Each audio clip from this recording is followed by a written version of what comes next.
There's been enough changes in the environment, so it's probably about time to do an update on the information about links in Insight Maker. So this is a video talking about the various and sundry different uses and capabilities of links in Insight Maker.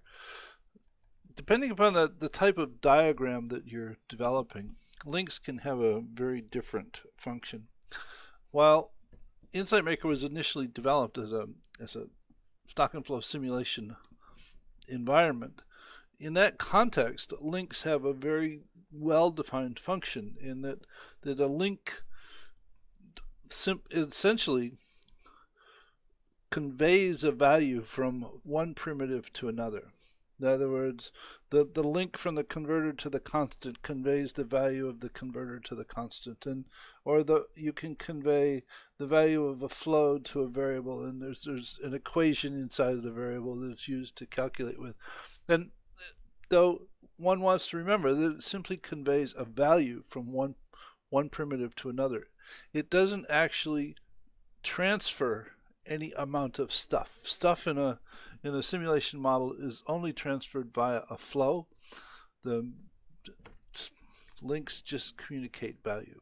Now, you can also use a link to communicate a value from a variable or a converter to a stock, and what that implies is a value to initialize the stock at the time that the simulation starts. That value, if this value changes during the course of the simulation, it doesn't have any effect on the stock whatsoever. It simply, at the time the simulation begins, whatever this initial value is assigned to the value of the stock. It's, as I said, it's just an initial value. Now, so that's, as I said, in the context of a simulation model, links have a very specific meaning. If you're developing causal loop diagrams, links are intended to indicate whether the influence is reinforcing or balancing. Typically, one indicates that either using pluses or minuses or S's and O's, depending upon whose notation you're interested in using. In Insight Maker, the notation is not actually affixed to the link itself. It has to be created with text objects, so it's a little inconvenient at times, and my approach to doing that is typically I simply use colors for reinforcing and balancing links, and I leave out the link indicators. When I do that, though, I need to provide a legend that indicates my convention for developing models. In the context of just a relationship model, the links can mean anything that you want them to mean. And there is the option to actually affix labels to the links. Links are by default called link, and if the name of it is link, then nothing shows up. So that if I change this to link, you'll see that nothing is actually displayed on the link. So you can label it anything you want to, and if you label it anything other than link, that label will show up on the link. So in a relationship model, the link simply is meant to indicate some relationship between two entities, and you can sort of employ it in any way, that manner or form that you want to, as long as you explain it to the people that you want to be able to understand the model that you're developing. Now, there's the option with links by default is it has a name.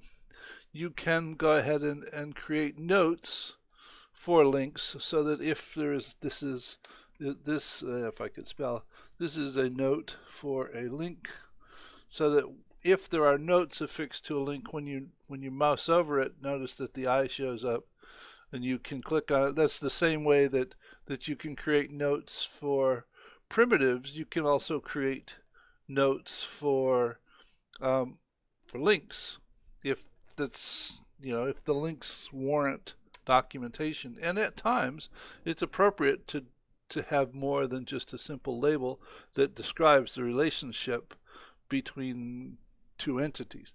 You can also indicate whether or not the link is bidirectional. In addition to that, there are a whole set of cosmetic things that you can do to links from the style menu so that you can change the font color of the label or the color of the line. You can also indicate whether or not the line is transparent or solid or dashed, or what the width of it is, and you can change the start and end symbols used for the link. And those are just cosmetic things that you can do. In terms of drawing links, I'll just create a couple of things here to create a link between. You need to make sure that you click on this up here and select links, telling it that you actually want to create a link rather than a flow. And when you mouse over something, a little arrow shows up, and you can click and drag to the other variable or the other primitive, and it creates a link, and the two of them are attached. You can go ahead and reconnect a link to some other primitive simply by moving it from one place to another. Now, when links were in the early stages of Insight Maker, all we had were straight links, and then along came a segmented link where you could select it and put nodes on it. So if I select this and hold down the shift key, I can go ahead and put waypoints on it.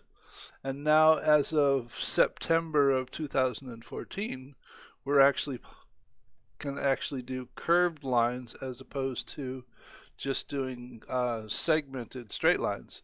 And if you hold the shift key, you can delete one of these waypoints so that the line is not curved in the same way, or you can add additional points to it and curve it in whatever manner that you need to get from one place to another, which makes it, very convenient.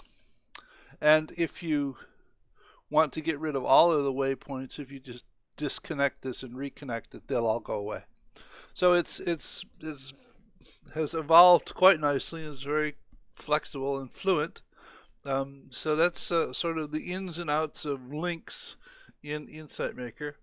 If you happen to actually want two separate links to go from one point to the other, and you've drawn one in this direction, and you then go ahead and draw one in this direction, you can't actually tell that there are two of them because they're on top of each other, and you can't even tell which one is selected actually. So if you simply mouse over it and select, it selects one of the two. Hold down the shift key and put a waypoint on it, and then simply arc it so you can tell which one is which, and then you can arc them separately. You can use that same approach if you end up with a link which is lying on top of a flow, and there'll be another video before too long that sort of revisits all of the current characteristics for flows in simulation models. So that's pretty much it in terms of links. This particular module is part of the Insight Maker segment of Enabling a Better Tomorrow. So in the notes section of the video, there is a link to this module, which is actually in the developing a simulation model, which is part of the Insight Maker component of Enabling a Better Tomorrow. Enabling a Better Tomorrow, which is the systems learning community environment, and there's a link to this also in the notes section of the video. So hope you found this informative, and I'll see you again soon in another video. Bye.